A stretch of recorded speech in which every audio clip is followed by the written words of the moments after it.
Hi everyone, in this tutorial I'm going to show you how to paint a tree branch in acrylics.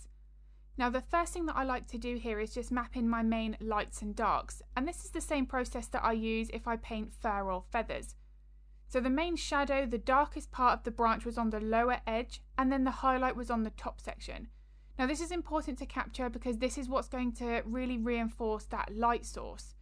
But what I'm starting to do here is using some wet on wet blending techniques, and I'm mixing a mid-tone colour for the centre of the branch, and then as I work my way up, the mixture gradually gets lighter. Now what I wanted to do for this tutorial is to only use one brush from start to finish. So all of the fine feathers on the bird and of course this blocking in stage now, it's all been done with this one brush that I'm using here. Now of course you don't have to work like that, but the reason that I decided to do that for this tutorial is to focus on how to create and use good brush technique for a range of effects. So we don't have to use lots of different brushes in order to get fine details, but how we use a brush, it doesn't matter if it's a larger round brush like this, but how much pressure we apply, how much paint is loaded onto the brush, how we move that brush, all of these things can be varied to give us a range of effects in our painting. Now at this second stage, what I've done is I've allowed that first layer to look a little bit harsh. Now I don't mind that for this because I'm looking to reinforce that texture, that bumpy look of the branch itself. But if I was doing a base layer of an animal, fur or feathers, then I'd be making sure that base layer is more blended.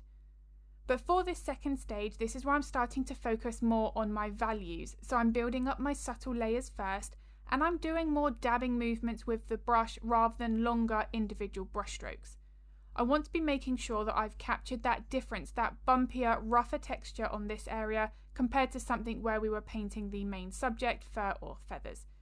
So the brush technique and how we are using that is going to really play an important role in the type of texture that's created in our painting. Now for me personally, I don't create any texture that is like a physical texture. So if you were to run your hands across the painting, it would still feel flat, but it looks like there's that texture, that bumpy appearance on the branch, and that's exactly what I'm going for here. Now in order to achieve that, it's all about the values and contrast. So with this third layer, this is where I'm starting to reinforce that highlight, and I'm also now starting to pay more attention to the way that the highlights and shadows are directed on that branch itself. Now this is going to help to follow the light source, but of course build up that natural texture. Now one top tip to pay very close attention to in a reference photo is a branch, a tree, it doesn't matter what it is, but that can have reflected or bounced light. So if you've got multiple branches that are coming off that one side of the tree, they will be bouncing the highlights off of that branch onto another section of the tree or the branch next to it. So that might mean that it looks like it's got multiple light sources, so it's very important to make sure that all of those variations are captured. Now as I'm continuing to build up my values here, gradually getting lighter with each layer that I add, you can see that the colour is pretty lacking. And this is where now I'm going to come in and adjust that. So I'm using glazes here to now bring in some more of those browns here and some of the greens to make sure that it looks more like the coloration in my reference photo. Now I love using glazes, it doesn't matter what it is that I'm painting, animals with fur or feathers, elements like this. The glazing aspect of it is so important in the way that I like to work and reinforce my shading and the colour. Now I do have a specific video here on YouTube all about glazes. I'm talking through specific examples of paintings where glazes can create different effects. So if that video is of interest, I'll pop that in the description below. Now once I'd waited for those glazed layers to dry, I'm going to come back in and reinforce more of my highlights and those finer details. This is really helping to build up a little bit more of that rougher texture on the branch, but always about reinforcing the lighting as well.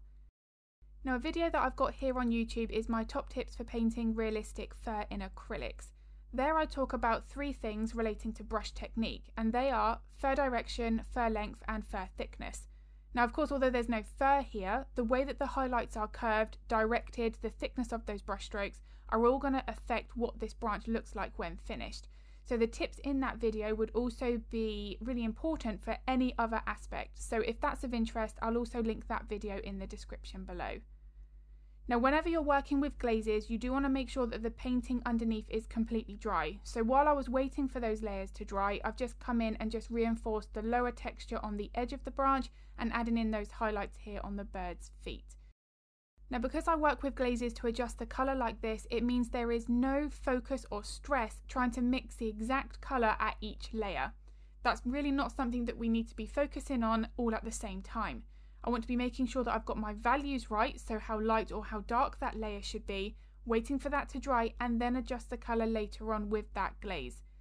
If mixing colour and the layering process is something that you find quite overwhelming, then this is something that I cover thoroughly in every single one of my acrylic tutorials on Patreon. I'll link my Patreon in the description below if it's of interest. But if you add a glaze while the paint underneath is still wet, then that's all going to get mixed into that same glaze layer and you're going to end up creating more of a cloudy look rather than adjusting the colour of those details. And here's a prime example. I'm using more of those browns, but all of those lighter texture details I've put in previously have all stayed in the same place. Now I just use water to thin my paints to get the consistency for my glaze. I don't use any glazing mediums with acrylics. And I just find that gives me that flexibility. I can decide how much water I need to add depending on how transparent I want that glaze to be.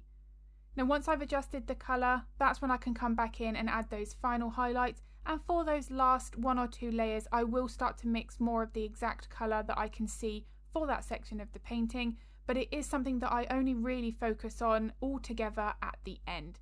I really don't want to be stressing out about mixing the colour, the value, focusing on the brush technique and so on all at the same time. That can really become overwhelming.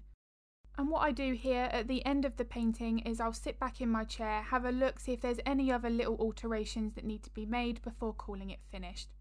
Now here, as you can see, I'm using the same brush that I used on the branch for those finer feathers on the chest. And by using the right brush technique, we don't have to have loads of different brushes. We can get that one brush to create a range of effects, and this is that one tutorial that focuses on that from start to finish. So if you would like to paint along to this, the real-time version is available on my Patreon now. If you've got any art related questions, then feel free to pop them in the comments below because I'm more than happy to help if I can. And if this video was useful, I would really appreciate it if you could give it a like and a thumbs up because it makes a huge difference to my channel. I also upload a couple of videos to YouTube every week, so if you would like to get notified of that content, then don't forget to hit the subscribe and the bell button. As always, thank you so much for watching, and I'll be uploading another video to YouTube next week.